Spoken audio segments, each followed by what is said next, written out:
Hi. Greetings.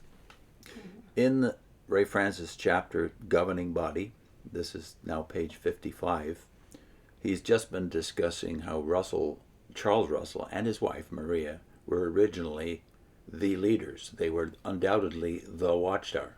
Mm-hmm. But then, of course, Maria Russell leaves Russell, and now he's alone running the Watchtower. Mm-hmm. Although he did have a board and some advisors and people who were writers of the Watchtower, he was plainly in charge. That case was made emphatically.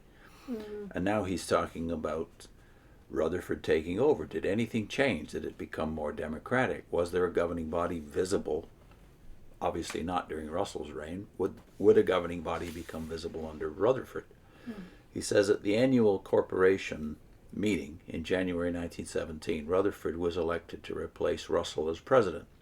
Early in his presidency, 4 of the 7 directors, a majority, took issue with what they viewed as arbitrary action on the part of the president. He was not recognizing the board of directors and working with it as a body, but was acting unilaterally, taking actions and informing them later of what he had decided to do. They did not feel that this was at all in harmony with what Pastor Russell, the faithful and wise servant, as they then believed, had outlined as the course to follow. Their expressing objection led to their swift elimination. And then he has a footnote which explains this a bit more. It says, typical of this course was Rutherford's decision to publish a book titled The Finished Mystery, presented as the posthumous work of Pastor Russell, but actually written by Clayton J. Woodworth and George H. Fisher. Rutherford not only had not consulted with the directors about the writing of the book, they did not even know it was being published until Rutherford released it to the Bethel family, the headquarters staff. Later, Watchtower publications, including the book Jehovah's Witnesses and the Divine Purpose, give the impression that this was the initiating and primary cause of the objections of the 4 directors. This distorts the facts, since Rutherford announced the dismissal of these 4 men as directors the same day, July 17, 1917, that he presented the book, The Finished Mystery, to the headquarters staff. The announcement of the dismissal of the directors was, in fact, made before the book was presented. Oh.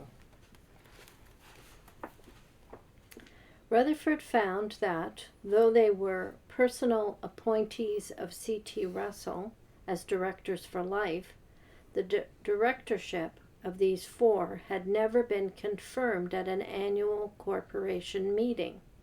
According to A.H. Macmillan, then a prominent member of the headquarters staff, Rutherford conferred with an outside lawyer who agreed that this allowed for dismissing the men on a legal basis, that is.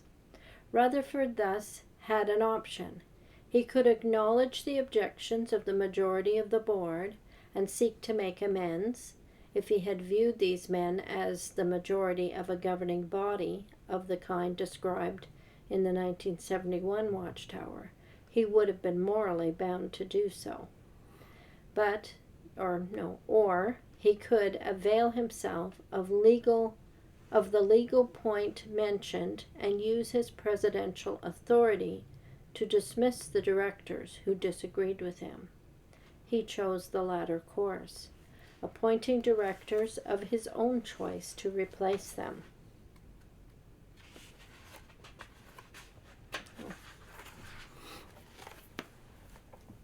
What of the editorial committee? The Watchtower of June 15, 1938, page 185, shows that in 1925 the majority of this committee strenuously opposed, that's their words in the Watchtower, the publication of an article titled The Birth of the Nation, meaning the kingdom had begun to function in 1914. The Watchtower states the result to those who disagreed with the president. Quote, but by the Lord's grace, it, that is the article, was published, and that really marked the beginning of the end of the editorial committee, indicating that the Lord himself is running his organization. I don't know how they deduce that. End of quote. They got their way. Must be gone. They got their way, yeah. Okay. The editorial committee, Ray Franz goes on to say, was now eliminated. Rutherford had effectively excised any opposition to his full control of the organization. An interesting feature about all this is that during this entire time, not only the Finished Mystery Book, a major bone of contention in 1917, but also the Watchtower magazine had been forcefully teaching that Pastor Russell was indeed the faithful and wise servant foretold in Scripture, whom the Master would make ruler over his household. The way in which this teaching was used to insist upon everyone's full conformity is well illustrated in these statements from the Watchtower of May 1, 1922, page 132. Under the subtitle, Faithfulness is Loyalty. To be faithful means to be loyal. To be loyal to the Lord means to be obedient to the Lord.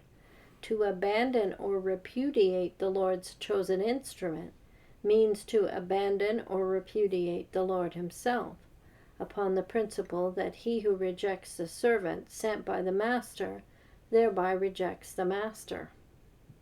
There is no one in present truth today who can honestly say that he received a knowledge of the divine plan from any source other than by the ministry of Brother Russell, either directly or indirectly. Through his prophet Ezekiel, Jehovah foreshadowed the office of a servant, designating him as one clothed with linen, with a writer's inkhorn by his side, who was delegated to go throughout the city, in brackets they have Christendom, and comfort those that side by enlightening their minds relative to God's great plan. Be it noted that this was a favor bestowed not by man, but by the Lord himself. But in keeping with the Lord's arrangement, he used a man. The man who filled that office by God's grace was Brother Russell. Again, in March 1st, 1923, Watchtower, page 68 and 71, in an article titled Loyalty, the Test, conformity to Russell's teaching and methods was equated with conformity to God's will. Here's the quote from March 1923, Watchtower, pages 68 and 71. We believe that all who are now rejoicing in present truth will concede that Brother Russell faithfully filled the office of special servant of the Lord, and that he was made ruler. Notice the use of that word. He was made ruler over all the Lord's goods. And then you're forced to ask, if you think about that quote, if Russell faithfully filled the office, how can you change his teachings at all? At all, ever. The quote goes on, every fellow servant has shown his ability or capacity and has increased the same in proportion as he has joyfully submitted. So we have ruler and submission now. Has joyfully submitted to the Lord's will by working in the harvest field of the Lord in harmony with the Lord's way, which way the Lord used Brother Russell to point out, because Brother Russell occupied the office of that faithful and wise servant. He did the Lord's work according to the Lord's way. If then Brother Russell did the work in the Lord's way, any other way of doing it is contrary to the Lord's way, and therefore could not be a faithful looking after the interests of the Lord's kingdom. And then Ray Franz comments, the issue was quite clear. Either one could loyally line up with and conform to the teachings and way of this ruler over the Master's household, which was Russell, or he could become guilty of repudiation of Christ Jesus, hence an apostate. Rarely has appeal to human authority been more strongly stated. Yeah, and of course the thought must occur to you here that, well, today that has become not submission to one man, the ruler, faithful and discreet slave of Russell. It's now loyalty to the governing body that's the issue. And we keep hearing reports that that's what people are seeing in the Watchtower literature. Indeed. More and more things about you must listen to us because we're the governing body, we're the FDS. God is using us, and if you reject us, you reject God. Yeah, that's exactly the same reasoning. Yeah. But then you realize, after reading this, as Ray does in the next segment, that 4 years later, Rutherford has completely turned this around. It's not loyalty to Russell now. It's loyalty It's to loyalty me. to him and the organization that is now repudiating Russell. Yeah. That's in the next segment, and we've got some links here. Dwayne McNanny, a wonderful asset, by the way, to those who have left the Watchtower. He's done more research in this area than anybody. And we did a video based on his book, The Watchtower Files, and it was creature worship of Charles Taze Russell promoted by the Watchtower Bible Tract Society. And we'll also put on your screen the basic JW Library playlist. See you next time.